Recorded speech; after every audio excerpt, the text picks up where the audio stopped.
그러나의 은혜가 있다. 그러나의 은혜가 있다라는 제목으로 하나님 말씀 증거하도록 하겠습니다. 말씀 듣기 전에 잠깐 광고 말씀 하나 드리면 여러분들이 이제 특별 기도 제목과 함께 이제 연보를 하셨는데 제가 어제 그걸 놓고 기도하고 또 보는 중에 한 가지 여러분에게 부탁의 말씀을 드리고 싶은 것은 뭐냐면 기도에 있어서 약간의 구체성이 있으면 좋겠다. 그러니까 많은 분들이 이제 공통적으로 이제 강건케 하소서라는 기도 제목이 많았어요. 이제 강건케 하소서는 한마디로 얘기하면은 강건, 건강 뭐 그거잖아요.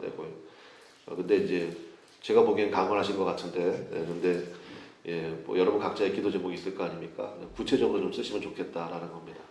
예를 들어서 이제 뭐 저 같은 경우는 이제 목 디스크가 있거든요. 그러니까 목 디스크 고쳐주세요. 뭐 이런 식으로 조금 더 구체적으로 쓰시면 좋겠다. 그래서 이미 내신 분들은요, 그냥 그 쪽지에다만 한 번만 더 적어서 내주시면 좋겠습니다.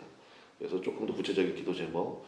그래서 연보는 한 번 하시더라도 기도 제목은 뭐 여러분 기도하시면서 또 새로운 기도 제목을 받을 수도 있잖아요. 그런 것들을 적으셔가지고 우리 뒤에 있는 연보함에 넣어주시면 아마 여러분의 기도도 더 풍성해지지 않겠나 그런 생각이 됩니다. 그래서 여러분 참고하시면 좋겠습니다. 오늘 설교 제목은 그러나의 은혜가 있다입니다. 오늘 말씀을 통해서 한 4가지 정도 우리가 살피고 함께 은혜 나누기 원합니다. 첫 번째는 지식이 아니고 계시가 중요하다라는 것입니다. 오늘 12절 말씀 한번 보겠습니다.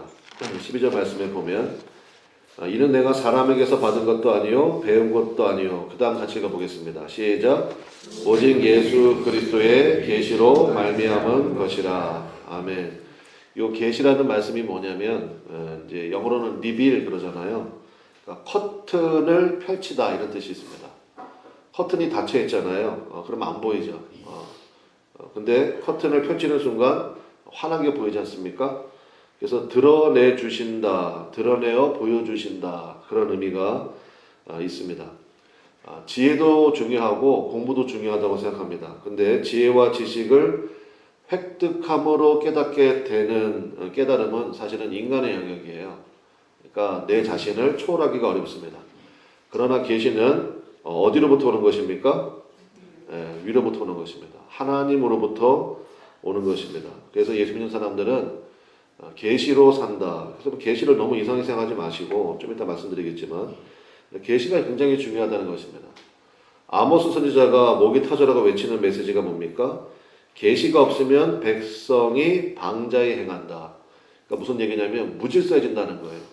삶이 굉장히 무질서해집니다. 뛰기는 열심히 뛰어요. 근데 마치 향방 없는 싸움과 같이 뭐가 되는 것도 없고 바쁘기는 굉장히 바쁜데 일은 굉장히 많은 것 같은데 왜 그러냐? 방향성이 없기 때문에. 왜 방향성이 없습니까? 하나님의 계시가 없는 거예요. 그래서 계시가 없으면 백성이 방자에 행한다. 이거 쉽게 얘기하면 열심히 살지만 헛수고야. 바로 그런 얘기거든요. 고린도후서 3장 3절 말씀인데 너희는 우리로 말미암아 나타난 그리스도의 편지니 이는 먹으로 쓴 것이 아니요 오직 살아계신 하나님의 영으로 쓴 것이며. 우리가 이제 계시 그러면 구약 시대에는 말씀이 없던 시대잖아요. 뭐 야곱 같은 경우, 요셉 같은 경우 그때는 뭐 성경이 없지 않습니까? 그러니까 하나님이 주로 꿈으로 많이 말씀하세요. 꿈으로. 근데 지금은요 우리에게 성경책이 있고 그 다음에 오늘 고린도후서 3장 3절 말씀에 있는 것처럼 너희가 그리스도의 편지래요. 너희가. 여러분은 어떤지 모르겠지만 저는 앞에서 여러분들을 보면서 설교를 하잖아요. 그래서 여러분 한 분 한 분 볼 때마다 제가 풍성해져요. 저분에게 저런 은혜가 있구나. 그래서 사람이 계시가 된다고요. 사람이. 어떻게 저분이 나왔지? 저분 상황이 지금 이런 뭐 대충 듣는 소식들이 있지 않습니까? 그러면 다른 분은 다 나와도 저분은 나오기 힘들겠다. 근데 나온다고요. 그리고 나와서 고백도 하고 기도도 하고 주 앞에 또 상상을 초월하는 헌신을 하기도 하고. 그러면 그게 뭐예요? 그분을 통하여서 주변 사람들이 계시를 받는 거예요. 하나님의 말씀을 받게 된다라는 것입니다. 그러니까 사도 바울이 얘기하는 거예요. 너희가 그리스도의 편지다. 그러니까 쉽게 얘기하면 무슨 얘기입니까? 걸어다니는 말씀이라는 거예요. 여러분 자신이 사실은 여러분 주변에 있는 사람들에게 하나님의 계시가 될 수 있다는 사실을 잊지 마시기를 주님의 이름으로 간절히 축원합니다. 그래서 여러분이 하나님의 계시가 될 수 있어요. 여러분이. 꼭 좀 그런 기도를 좀 해보시면 좋겠습니다. 꼭 우리 뭐 백날 여러분이 전도하기 원하는 사람 있잖아요. 그게 남편이 됐든 자녀가 됐든 여러분의 친한 친구가 됐든 때로는 설득도 하고 달콤한 선물을 제시하기도 하고 하지만 그거 안 되거든요. 그런 노력하지 말라는 게 아니에요. 결정적인 하나님의 계시가 있어야 돼요. 결정적인 하나님의 계시가 있어야 됩니다. 마치 야곱이 루스에서 베델 제가 말씀드렸잖아요. 하나님의 은혜를 만나게 되는 것처럼 그래서 예수님의 포도나무론도 바로 그 얘기거든요. 그러니까 예수님께 딱 붙어 있어야 돼요. 우리가 붙어 있으면 가지가 할 일은 딱 한 가지밖에 없거든요. 예수님께 잘 붙어 있기만 하면 된다는 것입니다. 그럼 예수님이 거기 성경에 보니까 전지 작업 해주신대요. 가지를 깨끗이 정리해 주신다. 포도나무 보니까 제가 한번 연구해 본 적이 있어요. 그랬더니 가지가 이제 무성해지잖아요. 그러면 그거 이제 포도원 농부가 반드시 그거 전지 작업 해야 된대요. 안 그러면요, 그냥 상품성 전혀 없는 포도만 그냥 쫙쫙 열린다는 거예요. 아무 의미가 없죠. 그러니까 가지를 전지 작업 해줘서 풍성한 열매가 맺도록. 무리식으로 적용하면 뭐겠습니까? 하나님이 여러분 주변 정리해 주신다는 거예요. 주변 정리 다 해주시고. 예수님께 집중할 수 있도록. 예수님께 붙어 있는 것을 우리가 딱 결정하면 된다고요. 그 다음에 어떻게 하신대요? 생명을 더 풍성케 하신대요.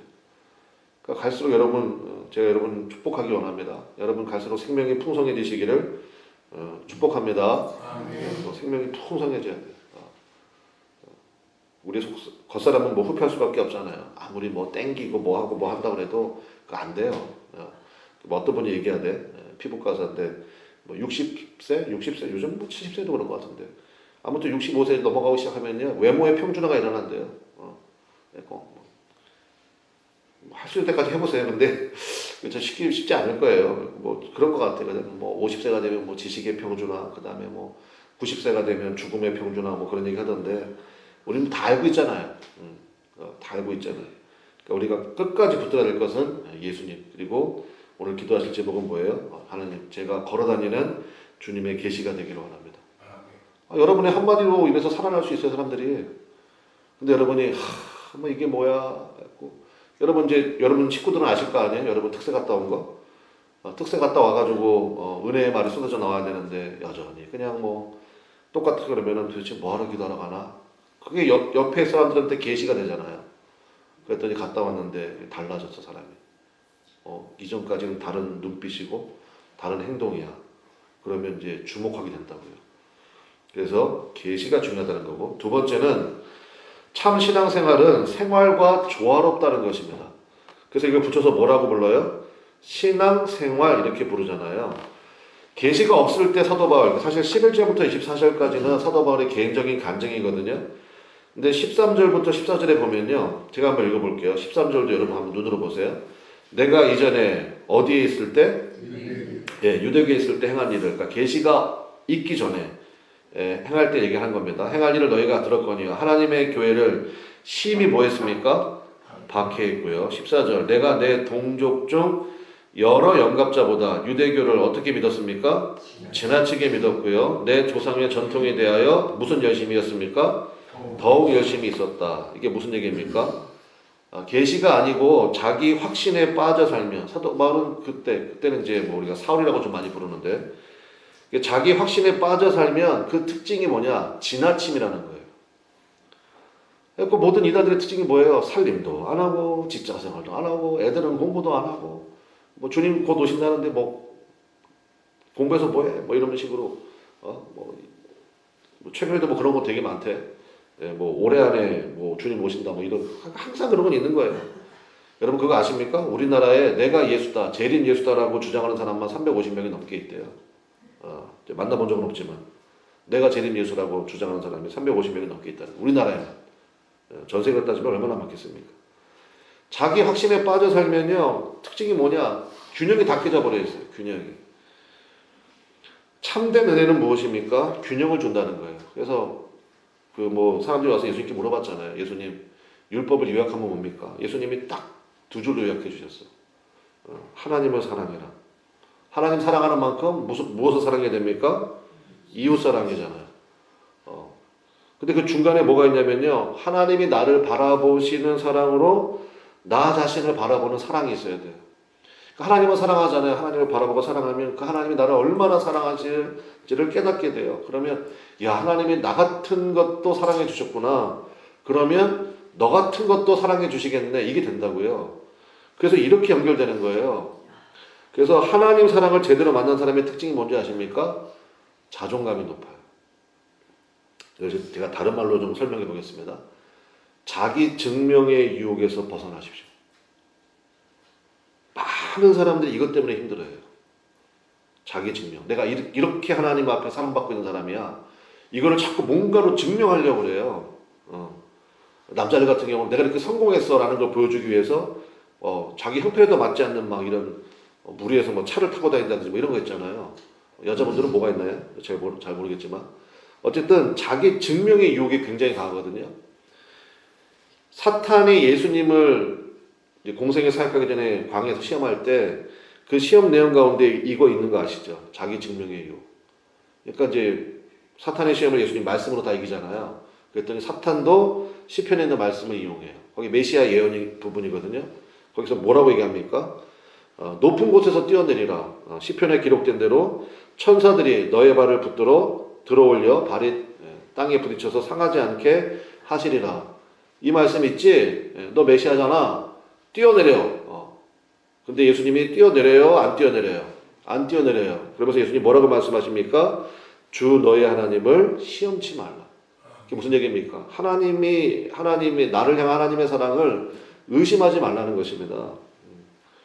그래서 여러분 때때로 살다 보면 우리가 뭐 오해를 받기도 하고 뭐 그러잖아요. 그리고 여러분 안에 성령님이 계시잖아요. 예수님이 여기 계시잖아요. 내가 정말 잘못했어요. 그럴 수 있죠. 그러면 사과할 일 있으면 정확하게 사과하고 하나님 앞에 회개하고 그리고 털어내고 하나님 뭐 잘하려고 했는데 좀 부족함이 있었습니다. 용서해 주십시오. 근데 하나님 세임 주셔서 다시 한번 잘 감당하기 원합니다. 그러고 뛰면 되잖아요. 다시. 그런데 그냥 그거를 붙들고 그냥 그게 아니고 막 전화통에 막 1시간, 2시간씩 통화하고 그러지 말라는 거예요. 자기 증명의 유혹에서 벗어나라는 것입니다. 그래서 여러분 그냥 주님께서 나를 사랑하시잖아요. 그래서 신앙생활은 굉장히 단순해야 돼요. 복잡하면 안 된다니까. 여러분 그러니까 누군가하고 이제 대화를 하는데 저 사람 도대체 뭔 얘기를 하는 거야. 뭐 말을 되게 많이 하긴 해. 근데 도대체 뭔 얘기하는지 모르겠다 그러면 일단 저분 영적으로 아직 상태가 좀 이렇게 좋은 상태는 아니구나. 그러니까 진단이 되는 거예요. 진단. 예수님 얘기하잖아요. 예할 것은 예하고 아니할 것은 아니요. 그 무슨 얘기입니까? 굉장히 클리어해요. 무슨 얘기하면요. 다 알아들을 수 있어요. 어렵지 않다고. 그러니까 신앙은요. 바른 신앙은 생활과 균형을 갖는다. 균형을 갖는다고. 그리고 새벽기도 하셨잖아요. 열심히 기도도 가시잖아요. 집에 가가지고 나 새벽기도 갔어. 설거지 네가 해. 그럼 돼요, 안 돼요? 될 수도 있지. 근데 이왕이면 그게 한번 주님과 붙어 있으면 주님께서 뭐라고 말씀하시는지 아마 분명히 들리실 거예요. 그래서 신앙은 생활과 조화롭다. 그거 기억하시면 좋겠습니다. 정말 중요한 건 이제 15절입니다. 지금까지는 서론. 그래서 계시가 있어야 된다. 그 다음에 두 번째, 자기 확신 가운데 살면 지나쳐진다. 뭐 그냥 심히 박해하고 지나치게 믿고 더욱 열심히 있고 그러면 안 된다고요. 그리고 균형감 얘기 말씀드렸고, 15절 첫 마디. 우리 오늘은 이제 그거 붙들고 기도하면 됩니다. 15절 첫 마디가 뭡니까? 그거죠. 그러니까 그대로 그냥 주님의 살게 내버려 두었으면요 사도 바울은 끝까지 그 짓 하다 죽었을 거예요. 그렇죠? 계속해서 예수 믿는 사람들 잡아다가 제2의 스테반, 제3의 스테반 만들어 놓고 그게 나의 업적이다. 이것 봐라. 나의 열심히 봐라. 내가 하나님을 이렇게까지 열심히 믿지 않냐. 근데 사실은 하나님의 대적자로 사는 건데. 그거 모르고 살 뻔했잖아요. 근데 무슨 은혜가 있습니까? 그러나의 은혜가 있다는 거예요. 하나님이 뒤집어 버리시는 거예요. 그러나 그 다음 같이 가보겠습니다. 시작. 내 어머니의 태로부터 나를 택정하시고 그의 은혜로 나를 부르시니가. 아멘. 내 어머니의 태로부터 거기에 여러분의 가장 힘들었던 시간을 집어넣으시면 돼요. 나의 가장 외로웠던 시간. 정말 내가 죽고 싶었던 그 시간. 그때 나를 뭐 하셨다고요? 택정하셨고 그 다음에 나를 뭐 하셨습니까? 은혜로 부르셨다는 거예요. 여러분 그 은혜를 만나시기를 주님의 이름으로 간절히 축원합니다. 은혜의 관점에서 사도 바울이 자신의 인생을 해석해 본 거예요. 사도 바울이 예수님 만난 게 다메섹 도상에서 30살 예수님처럼 공생이 시작한 그 나이 때로 거의 보거든요. 그때까지도 자기 열심히 살았어요. 굉장히. 근데 그전에는 하나님을 대적하는 곳에 서 있었잖아요. 하나님을 떠나 있었잖아요. 그러면 예수님 만나기 전에 삶은 다 부정이냐? 다 거짓된 거냐? 그거는 다 쓸모없는 거냐? 그렇지 않다고요. 사도 바울이 정확하게 얘기하잖아요. 내 어머니의 태로부터 나를 택당하셨다고. 그러니까 심지어 내가 스데반 집사를 잡아서 죽이는 그 순간에도 주님의 은혜는 나와 함께 있었다고요. 도대체 이게 뭔 얘기냐? 제가 한번 설명 한번 드려보겠습니다. 일단은 사도 바울은 베냐민 지파 출신입니다. 베냐민 지파. 베냐민 지파라는 것에서 이 사도 바울이 자기 자신을 볼 때 굉장히 은혜 받았을 것 같아요. 여러분 그거 아시죠? 다윗의 가장 절친이 있어. 누구예요? 요나단이죠. 다윗은 무슨 지파예요? 유다 지파. 요나단 아버지가 사울 왕이잖아요. 사울 왕이 무슨 지파게요? 베냐민 지파예요. 다윗과 요나단, 예수님과 누구를 떠올렸겠어요? 나를 떠올렸어. 예수님 유다 지파, 나 베냐민 지파. 나 베냐민 지파 출신이야. 그것도 은혜로 보이는 거예요. 그 다음에 태어난 고향이 다소입니다. 이 다소가 어디냐면은 전천후 선교기지가 돼요. 왜냐면 여기는 다문화권이에요. 다문화권. 그러니까 거기서 자랐어. 그러니까 사도 바울은 어디 가든지 나는 이런 음식 못 먹어요. 이런 거 없었을 거예요. 왜냐면 다문화권이니까 뭐 별의별 걸 다 먹는 거야. 다 먹을 줄 알고. 그 다음에 바리새파예요. 바리새파의 특징이 뭐예요? 열심히잖아요. 그 다음에 유대인들은 그거 집안마다 하나씩 자기 기술이 있어야 돼요. 있고 어떤 순간에도 먹고 살 수 있도록 뭐 기술을 다 이렇게 유대교 랍비들은 그런 교육 시키거든요. 있고 유대교 랍비 중에 그래서 안경업자들이 많잖아요. 안경, 그다음에 보석 이런 거 하는 사람들이 많거든. 이 바울 집안은 뭐냐? 천막 만드는 거예요. 천막, 텐트 메이커. 나중에 이걸로 자비랑 선교하잖아요. 그 다음에 공부 굉장히 열심히 했나 봐요. 잘하기도 하고 가말리엘 학파였어요. 수준 높은 언어 실력을 가졌어요. 그러니까 사도 바울이 베드로는 사실은 잘 못하거든. 맨날 방언만 할 수 없잖아요. 그러니까 근데 일단 바울은 기본적으로 장착된 언어가 최소한 3개에서 4개예요. 뭐 아람어하죠, 히브리어하죠, 헬라어하죠. 그 다음에 로마 유학 갔다 왔으니까 라틴어도 할 거 아니에요. 그러니까 최소한 3개에서 4개 언어는 뭐 자유롭게 구사되니까. 그러니까 이거는 가기만 하면 되는 거예요. 가기만 하면. 바울 서신들의 위력들이 있잖아요. 그 다음에 무엇보다도 로마 시민권자였어. 태어날 때부터. 그러니까 절대적인 보호도 받고 나중에 그것 때문에 황제에게까지 복음 전하는 시간을 갖게 되거든요. 이게 무슨 얘기입니까, 여러분? 그래서 이 계시로 말하면 은혜의 본질이 16절입니다. 16절. 자, 16절 같이 한번 읽어보겠습니다. 시작. 그의 아들을 이방에 전하기 위하여 그를 내 속에 나타내시기를 기뻐하셨을 때 내가 곧 혈육과 의논하지 아니하고. 우리 한번 따라하겠습니다. 예수님을 내 속에 나타내시기를 기뻐하셨다. 이거 오늘 꼭 붙으시면 좋겠어요.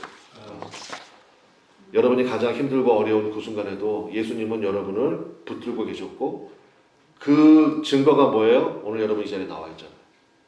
그래서 부족한 종을 통해서 그 예수님의 마음을 오늘 여러분에게 전달하고 계시잖아요. 그러니까 믿음은 설명이나 이해로 되는 게 아니라고요.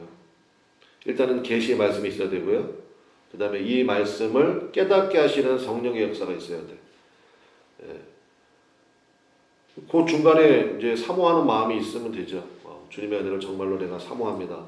거기에 사실 우리 중보기도의 사역이 필요한 거예요. 그러니까 이제 자기 인생이 너무 힘들다, 너무 외롭다, 뭐 너무너무 그때 힘들었다, 죽을 뻔했다, 주님 왜 그때는 나를 이렇게 버리셨나요? 뭐 이런 그런 게 있잖아요. 근데 그렇지 않다고요. 은혜의 시간을 만나면요, 하나님께서 이 과정을 통하여서 나를 통해서 이 역사를 이루기 위해서 나로 하여금 그 길을 걷게 하셨구나.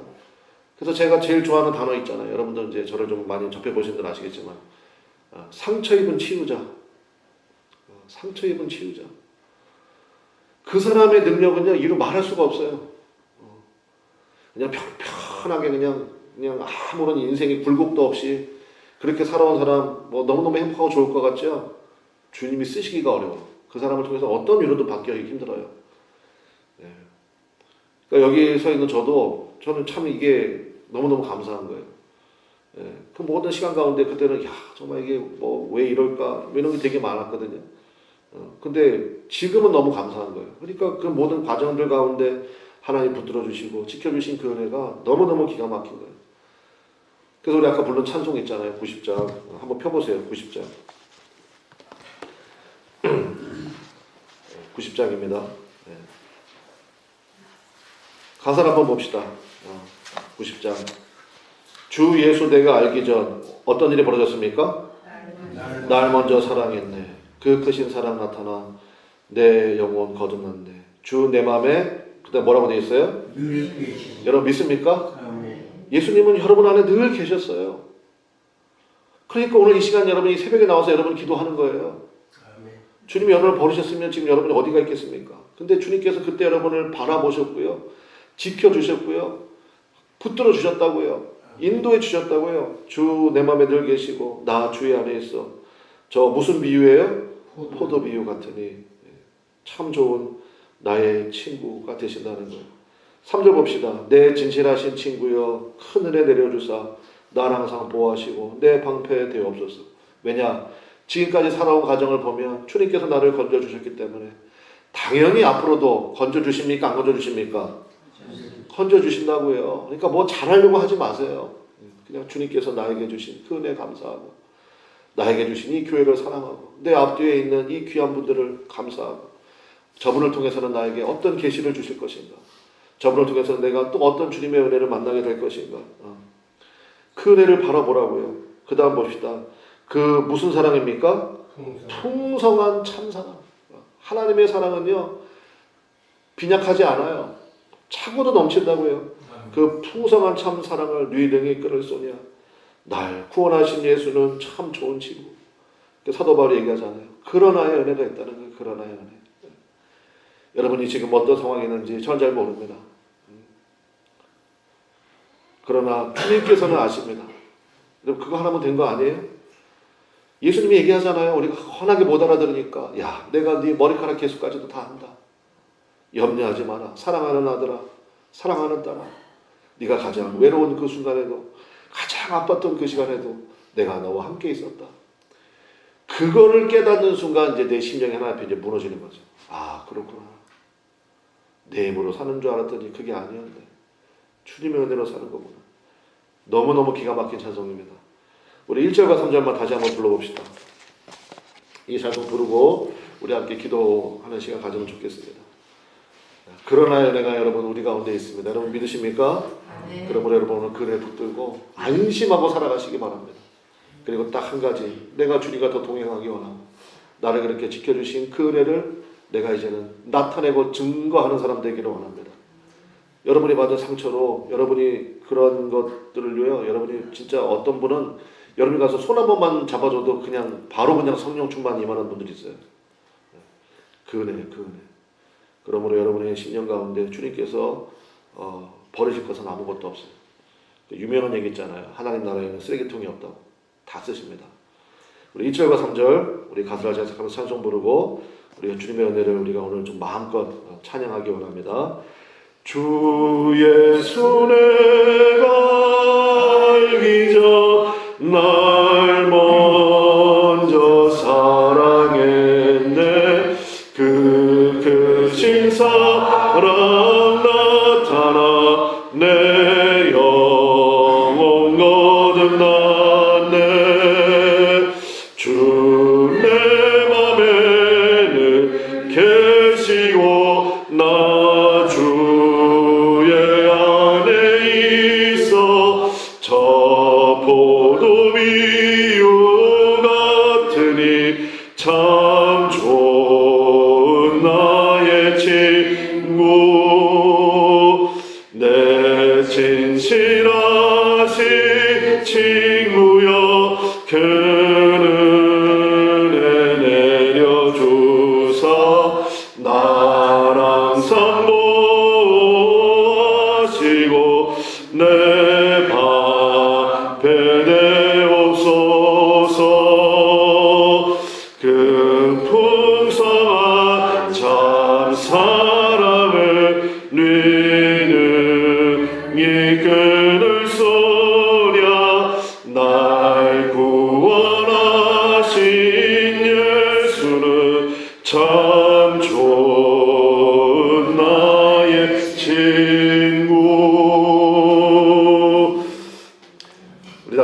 한번 부르고 통성으로 간절히 기도하겠습니다.